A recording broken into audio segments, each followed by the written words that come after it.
Ղուկասյան։ Շնորհակալություն, հարգելի գործընկերներ, թեև այստեղ օրինակներ բերվեցին մեր սեփական գույքերի գույքահարկի չափի, բայց ես էլ իմ օրինակն եմ ուզում բերեմ։ Ես ապրում եմ մի տանը 2013 թվականից, որը դրանից մի տարի առաջ եմ ձեռք բերել, Երևան քաղաքի վարչական տարածքում,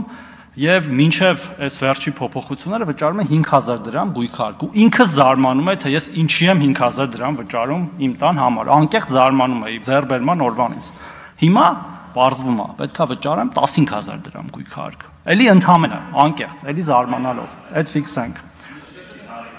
Տարեկան։ Հիմա մեր գործընկերներն ասում են պետքա շքեղությունը հարկենք։ Իհարկե, պետք է շքեղությունը հարկենք։ Բա ոնց որոշենք այդ շքեղությունը, հարգելի գործընկերներ։ Ես մի օրինակ ասեմ որոշելու, որին դուք էլի դեմ եք։ Ֆիզիկական անձանց եկամուտների հայտարարագրում։ Բա մենք երբ որ ուզում ենք մեր քաղաքացիներին ճանաչենք, ասենք հարգելի քաղաքացիներ, եկեք մի հատ հասկանանք դուք ինչքան եկամուտ եք ստանում, որ պետությունը ձեր նկատմամբ հասցեական քաղաքականություն որդեգրի։ Ու օրինակ այն տատիկ պապիկներին կամ մեր հարգարժան քաղաքացիներին, որոնց եկամուտները տարեկան ինչ որ շեմից ցածր են, ասենք օրինակ եկեք գույքահարկը ձեզ ների համայնքը։ Բա ո՞նց իմանանք այդ մեր քաղաքացիներին։ Հիմա դուք